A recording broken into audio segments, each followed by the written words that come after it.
Reports from select committees. Deputy Speaker, I beg to give notice of the report of the Public Accounts Committee 2013-2018. On that matter of laying that Public Accounts Committee report, I rise to raise objection to that report being tabled today on the basis that as a member of the Public Accounts Committee, I have not had sight of the final report that is being prepared to be laid today. Whilst I appreciate, of course, the importance of the Public Accounts Committee and the work they've been doing, or we've been doing over the time, I think any report of such importance ought to be reviewed by all members before it is laid in Parliament. Fully reviewed. My view is that the last meeting, I've only found out yesterday that there was a meeting of the Public Accounts Committee on Saturday, the 17th of February, I think it was, to which I, as a member, was not invited. I hadn't received an invitation to the meeting, and therefore I could not attend, and therefore could not give an opinion as to the report that has been finalized and tabled here today. So on that basis, Madam Deputy Speaker, I certainly, as a member of the Public Accounts Committee, would wish that the chair of the PAC would be gracious enough not to lay the report today, but give us members who are not invited to that meeting the chance to review the report and then come together again. Thank you, Madam Deputy Chair. Madam Deputy Speaker, I believe that the clerks at the table have now to speak to this honourable chamber. On Wednesday, the 21st of February, I received an email which went to every single member of the Public Accounts Committee with this final report attached to it. Prior to that, Mr. Bayer assures me, and he will have to speak to Her Honour, the Deputy Speaker, that on every single occasion, members of the committee were invited, and with the exception of the last honourable member who spoke, and Senator Ince, virtually no member from the government has attended that committee for over a year. But secondly, they have still been invited every time. Thirdly, the member who just spoke, the honourable member who just spoke, when the first draft report was taken by the committee, he texted me to indicate that he would be late to the meeting, and he also communicated to the Parliament clerks the same thing, and then did not turn up for that meeting. So that any attempt now to say that they were not part of it is because they chose not to be part of it. And any attempt to say that they did not have sight of it is because they chose not to have sight of it. But, Madam Deputy Speaker, the work has been done. The Prime Minister wants evidence. Over to you, Prime Minister. Madam Deputy Speaker, on the same issue and continue my position, I was invited to a PAC meeting on the 9th of February. Well, the meeting was held on the 9th of February, I should say. In my opinion, the notice came late. I had previous commitments as a Minister of the Crown to attend to. However, as per usual, if I cannot attend a meeting or if I'm going to be late for a Public Accounts Committee meeting, I always communicate with the chair of the PAC and with the Office of the Clerk of Parliament that I may be late, I am unable to attend. On that particular day, I did communicate with the Leader of the Opposition, her capacity as the Honourable Leader, the capacity as Chair of the PAC, indicating that I had previous commitments and therefore I'm likely to be late for the meeting and to the clerk. Subsequently, I realized that the meetings were going to take a lot longer than anticipated, and it's a weighty matter, so I communicated again to the chair of the PAC that I therefore was unable to attend the meeting after all. I was not aware that there was a meeting scheduled then for the 17th of February, which I understand is where the final report was deliberated on and agreed to by those who are present. The meeting, I'm told, took about 11 hours to go through everything.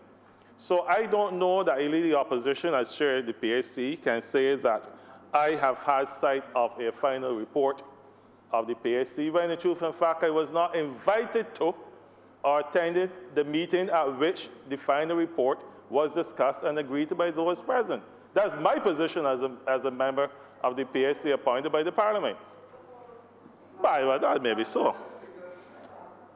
But serious. First of all, the clerks have to speak to this matter. But secondly, Madam Deputy Speaker, I don't know what local standi or legal authority, or not legal authority, under what rules you can have a debate under the giving of notice of a report from the Select Committee. So that the truth is, once I give notice of the report, the honourable member may comment as he has chosen to comment, but he cannot change the fact that I, as chair, have given notice of this committee's report.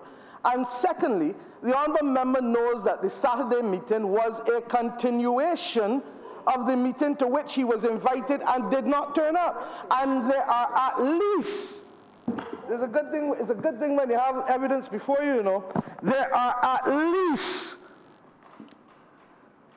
3 or 4 examples where meetings started one day and continued the second day.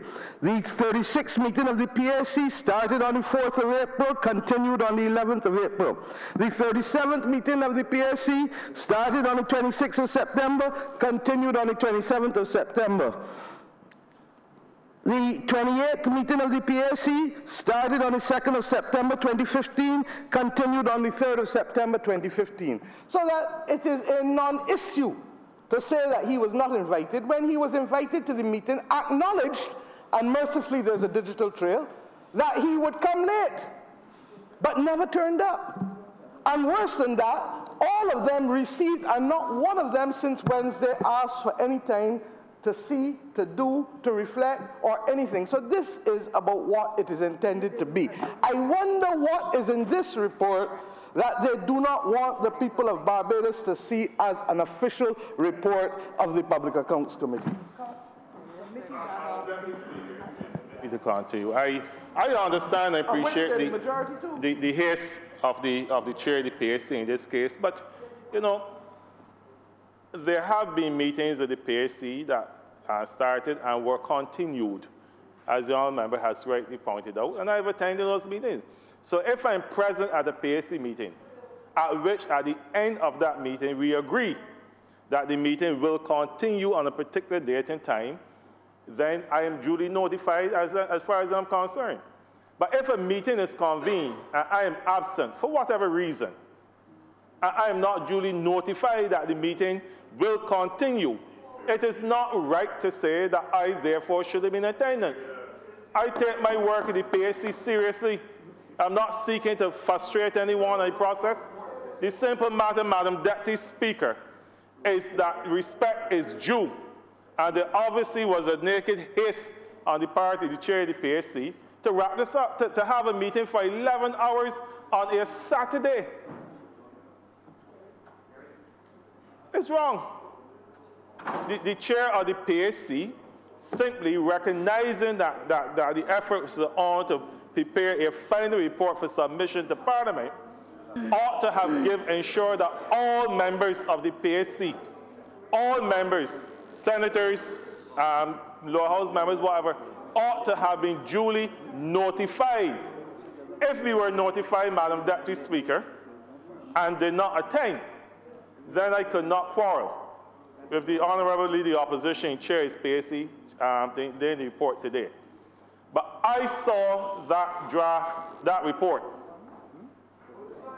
I saw it on Friday evening. Not Friday, sorry, Wednesday evening. Today is Friday. I saw it on Wednesday evening in my system, telling me that this is the final report submitted. And right away I said, but how could you submit a final report of the PSC, which I am a member, and did not invite me to that last meeting, to this last cell, to discuss the report? That's my own position. I am not quarreling about the content of the report, because I haven't read it. I am concerned about the process.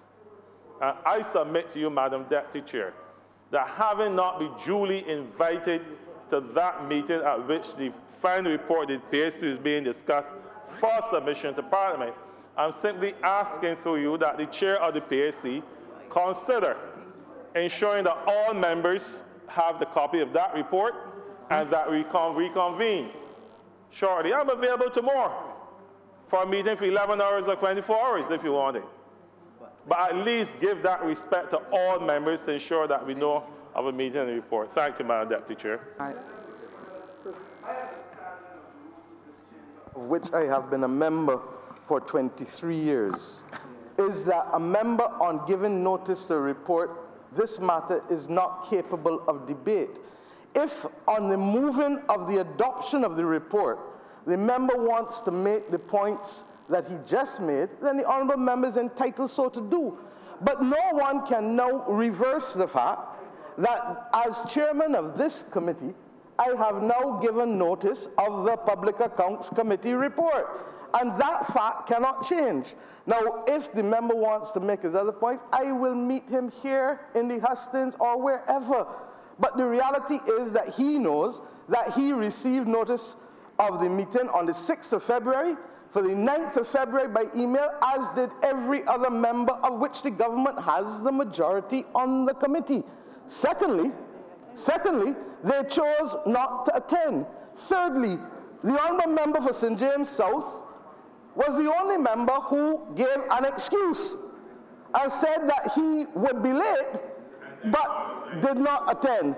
Fourthly, the meeting continued as was the case, and there are examples where there was a continuation of meetings and members attended. So I am saying to Your Honour, the Deputy Speaker, that the clerk should prepare a report for whenever this report is moved, such that the clerk can have that report circulated to all honourable members of the Honourable House of Assembly. But the act of this morning does not extend beyond the giving of the notice, and therein, that is all that is before us on the agenda. And in fact, if we look at the agenda on the order paper, this says reports from select committees. It is not about moving the adoption. Now, if they want to arrange to move the adoption, let us do it another time.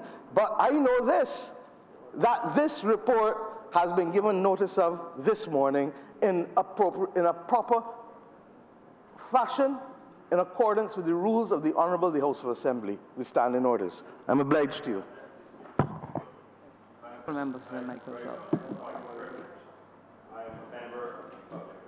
Committee. It is a fact, as I'm hearing Satovoke, that I may not have attended that meeting, but it is also a fact, Madam Deputy Speaker, that a report was circulated to me on Wednesday evening. Now, I'm assuming, as you are a member of any committee and a report is circulated to you, it is for you to give comment or input to come in the House of Assembly 36 hours later to give notice of that report. Madam Deputy Speaker is breaching, in my opinion, what is common courtesy. There are serious allegations made in this report, and frankly speaking, we need to have the benefit of further counsel. The honourable member for St. Michael Northeast knows full well, at the very beginning, there were questions in terms of whether or not the Public Accounts Committee even had locus standi to be carrying on an investigation. There were concerns that it was going to degenerate into a kangaroo court and a political exercise, which is all that it is. The press, the media is outside waiting for the press briefing, you know. The member is free to play all the politics that she wants to play. This is the House of Assembly. The Public Accounts Committee is a parliamentary committee, and there is a proper way to do things. Having an 11-hour meeting going into the dark of night on a Saturday, claiming it's a continuation. Circulating a report on a Wednesday and coming into Parliament 36 hours later is improper, to say the least, and in my opinion, it breaches my privilege as a member, and I therefore put it on the record. Go and play all the politics you want to play, but this is the Parliament of Barbados. We are not under a tamarind tree. This is a serious place. Thank you, Madam Deputy Speaker. You know, the honourable member for St. Michael South Central has developed a habit of speaking without thought and without consideration of what goes between his two ears.